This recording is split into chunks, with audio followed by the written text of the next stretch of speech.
नमस्कार दोस्तों, आप लोगों का स्वागत है हमारे इस YouTube channel Rinkesh psychology facts में। अगर वीडियो अच्छी लगे तो वीडियो को लाइक शेयर, चैनल पर आप नए हो तो चैनल को सब्सक्राइब जरूर करें और कमेंट बॉक्स में जाकर हर हर महादेव जय बागेश्वर धाम सरकार जरूर लिखें। कि 6 अगस्त 2024 मंगलवार के दिन का महत्व बहुत ही ज्यादा बड़ा होता है और इस दिन आप लोगों को 2 दीपक वाला उपाय जरूर करना चाहिए, जो कि पंडित जी ने अपनी अभी की ही कथा में यहाँ पर बताया हुआ है। तो दोस्तों, इस उपाय को आपको कैसे करना है, कब करना है, कहाँ पर करना है और उपाय को करते समय आपको किन किन बातों का ध्यान रखना है, ये सारी जानकारी हम आपको इस वीडियो में देंगे। तो चलिए दोस्तों, उपाय को शुरू करते हैं। देखिए, यह दिन इतना खास होता है, इतना महत्वपूर्ण होता है।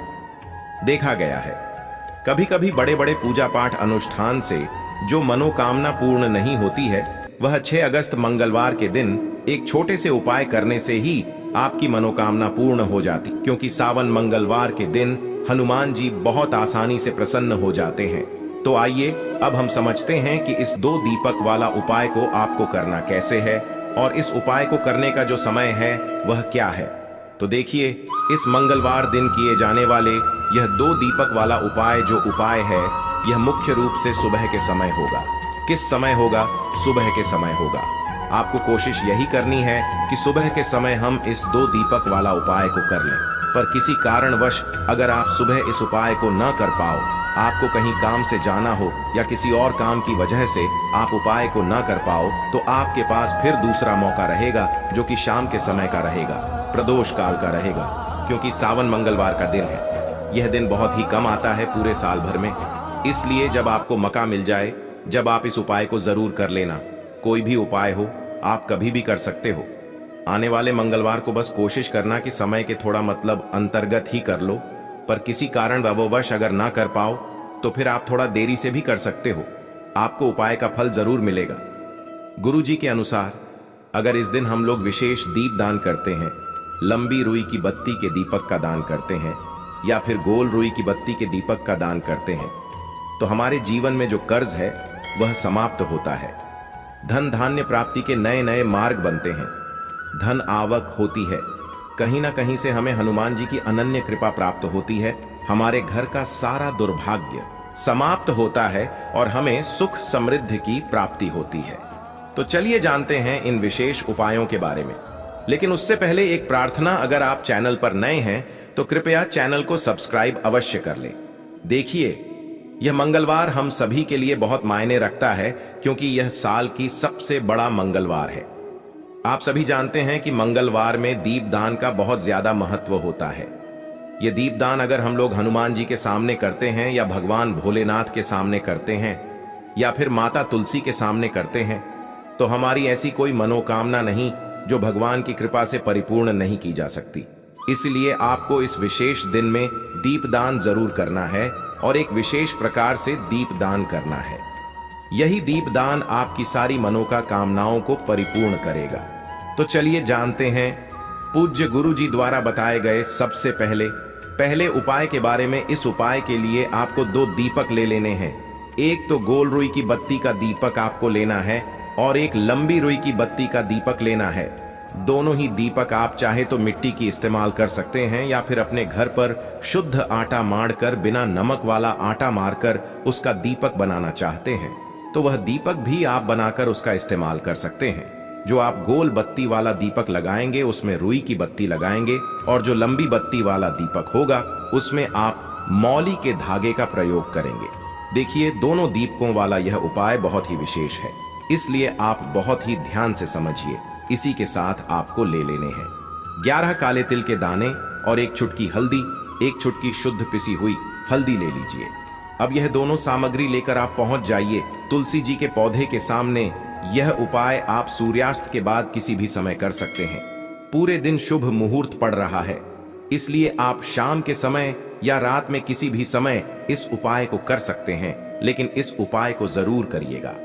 देखिए, अब तुलसी जी के सामने पहुंचकर सबसे पहले आप जो गोल रोई की बत्ती वाला दीपक लेकर आए हैं उसे तुलसी जी के पौधे के नीचे प्रज्वलित कर दीजिए और 11 बार ओम हनुमन्ते नमः इस मंत्र का स्मरण कर लीजिए और जो आप 11 काले तिल के दाने लेकर आए हैं उसे इसी दीपक में डाल दीजिए। देखिए, जब भी हम यह दीपक सावन महीने के मंगलवार को प्रज्वलित करते हैं तो इससे हमारे कर्ज में हमें आराम मिलता है, हमारे जीवन में धन प्राप्ति के नए नए मार्ग बनते हैं। हमारा अगर कोई भी कार्य रुका हुआ है तो वह हनुमान जी की कृपा से परिपूर्ण हो जाता है, क्योंकि यह गोल रुई की बत्ती का दीपक हम लोग हनुमान जी के ही निमित्त लगाते हैं। इसके बाद आप जो लंबी बाती वाला दीपक लिए हैं उसको अपने घर में जो पूजा स्थान है वहां पर जो हनुमान की फोटो है या प्रतिमा है या जो कुछ भी है उसके सामने आपको प्रज्वलित कर देना है। देखिए, आपने अभी अगर आपके पास हनुमान जी की कोई फोटो नहीं है तो हनुमान की मूर्ति के सामने भी आप इस उपाय को कर सकते हैं। यह लंबी बाती वाला दीपक आप उनके सामने प्रज्वलित कर लीजिए और 11 बार ओम हनु हनुमंता नमः इस मंत्र का स्मरण कर लीजिए और यह एक छुटकी हल्दी इसी दीपक में डाल दीजिए। यह एक छुटकी हल्दी वाला दीपक आपके दुर्भाग्य को समाप्त करेगा, हनुमान की कृपा प्राप्त करवाएगा, धन प्राप्ति के नए नए मार्ग बनाएगा और आपकी जीवन में जो समस्याएं चल रही हैं उनको समाप्त करेगा। देखिए, यह 2 दीपक वाला उपाय इस मंगलवार में करने के लिए सर्वश्रेष्ठ है, क्योंकि इस 6 अगस्त सावन में मंगलवार के दिन दीपदान का सबसे अधिक महत्व होता है। और अगर आप एक दीपक हनुमान जी के निमित्त लगा देते हैं तो आपके जीवन के सारे संकटों का समाधान हो जाता है और आपको धन धान्य की प्राप्ति होती है। अब इसके बाद जानते हैं पूज्य गुरु जी द्वारा बताए गए दूसरे खास उपाय के बारे में। देखिए, यह दूसरा उपाय जानने से पहले आप लोग एक बात का विशेष ध्यान रखिएगा। साल में जितने भी मंगलवार पड़ती है उन मंगलवार में आपको किसी भी मंगलवार में किसी वृक्ष की ना ही कोई पत्ती तोड़नी होती है, ना ही कोई लकड़ी तोड़नी होती है। आप इस बात का विशेष ध्यान रखिएगा, क्योंकि बहुत से ऐसे लोग होते हैं जो इस 6 अगस्त मंगलवार के दिन किसी भी वृक्ष की या फिर तुलसी जी की ही पत्ती तोड़ लेते हैं, तो यह आपके लिए पाप का कारण बनेगा। आपको किसी भी वृक्ष की कोई पत्ती नहीं तोड़नी है और साथ ही साथ इस मंगलवार में एक कार्य और करना है। एक रोटी बना लीजिएगा और उस रोटी में एक टुकड़ा गुड़ का रख लीजिएगा और साथ ही साथ एक मुट्ठी चने के दाने रख लीजिएगा। देखिए, चने के दाने और गुड़ हनुमान जी महाराज को बहुत ही प्रिय होते हैं, इसलिए आप यह एक रोटी किसी भी लाल रंग की गाय माता को, और अगर लाल रंग की गाय माता नहीं है तो किसी भी रंग की गाय माता को आप खिला सकते हैं। आप सभी जानते हैं कि गाय माता में 33 कोटि देवता विराजमान होते हैं और इस मंगलवार में अगर हम किन्हीं भी गाय माता को यह एक रोटी समर्पित करते हैं, यानी यह एक रोटी खिलाते हैं, तो यह सीधे 33 कोटि देवताओं को प्राप्त होती है, सीधे हनुमान जी को प्राप्त होती है। हनुमान जी इससे बहुत अधिक प्रसन्न होते हैं और हमारे दुर्भाग्य का अंत करते हैं। अब जानते हैं गुरु जी द्वारा बताए गए दूसरे सबसे खास उपाय के बारे में। इस उपाय के लिए आपको एक चौमुखी दीपक ले लेना है। सावन मास में दीपदान का विशेष महत्व होता है, इसलिए इस उपाय को आप बहुत ही ध्यान से समझिए। यह उपाय आपकी रूठी हुई किस्मत को भी चमका देगा। देखिए, एक चौमुखी दीपक ले लीजिएगा। दीपक आप चाहे तो मिट्टी का इस्तेमाल कर सकते हैं या फिर आटे का बनाना चाहे तो आटे का भी दीपक आप बना सकते हैं। साथ ही साथ आपको लेना है थोड़े से काले तिल और एक चुटकी हल्दी। अब यह सारी सामग्री लेकर आपको पहुंच जाना है तुलसी जी के पौधे के सामने। देखिए, इस उपाय को भी आप शाम को सूर्यास्त के बाद किसी भी समय कर सकते हैं। तुलसी जी के पौधे के नीचे पहुंचकर आपको यह चौमुखी दीपक वहीं पर प्रज्वलित कर लेना है और कम से कम 11 बार ओम हनु हनुमंता नमः इस मंत्र का स्मरण कर लेना है। फिर उसके बाद आप जो 11 काले तिल के दाने लेकर आए हैं वह डाल दीजिए और एक छुटकी हल्दी जो आप लेकर आए हैं वह डाल दीजिए। पूज्य गुरु जी के अनुसार इस प्रकार से अगर आप इस विशेष उपाय को सावन के मंगलवार के दिन करते हैं तो आपको एक साथ हनुमान जी की कृपा प्राप्त होती है, हनुमान जी की कृपा प्राप्त होती है तथा साथ ही साथ माता तुलसी की भी कृपा प्राप्त हो जाती है। यह उपाय आपके लिए सबसे उत्तम रहेगा अगर आप दीपदान करना चाहते हैं। देखिए, पहला उपाय भी दीपदान के बारे में बताया गया था और यह उपाय भी दीपदान के बारे में बताया गया है, तो इन दोनों उपायों में से किसी भी एक उपाय को आप कर लीजिएगा, आपकी सोई हुई किस्मत भी चमक जाएगी। पूज्य गुरुजी ने स्वयं यह बात कही है। अब जानते हैं गुरुजी द्वारा बताए गए तीसरे और सबसे आखिरी उपाय के बारे में। देखिए, इस उपाय के लिए आपको ले लेना है 1 लोटा जल लोटा आप तांबे का ले लीजिएगा। फिर इसी के साथ आपको लेने हैं 11 तुलसी जी के पत्ते। अगर आपके पास तुलसी जी के 11 पत्ते नहीं हैं तो तुलसी जी के पौधे के नीचे एक पत्ता ही अगर गिरा हुआ पड़ा है तो उसको उठाकर उसका भी आप प्रयोग कर सकते हैं। बस आपको एक बात का ध्यान रखना है कि 6 अगस्त मंगलवार के दिन हम लोग तुलसी जी के पौधे से कोई पत्ती नहीं तोड़ते हैं, इसलिए आप इस दिन पत्ते नहीं तोड़ेंगे बल्कि गिरे हुए पत्ते का इस्तेमाल कर लेंगे। अगर एक पत्ता भी है तो उसका भी इस्तेमाल कर सकते हैं। अब यह पत्ता आपको इस 1 लोटे जल में मिला लेना है और यह जल लेकर आपको पहुंच जाना है किसी भी हनुमान जी के मंदिर में। आपके घर के आसपास हनुमान जी का अगर कोई मंदिर है या फिर घर में कोई मंदिर है या फिर भगवान राम का कोई मंदिर है, यानी राम के किसी भी अवतार का अगर कोई मंदिर है तो उसमें आप लेकर यह 1 लोटा जल पहुंच जाइएगा और इसे उन भगवान के मंदिर की चौखट में रख दीजिएगा।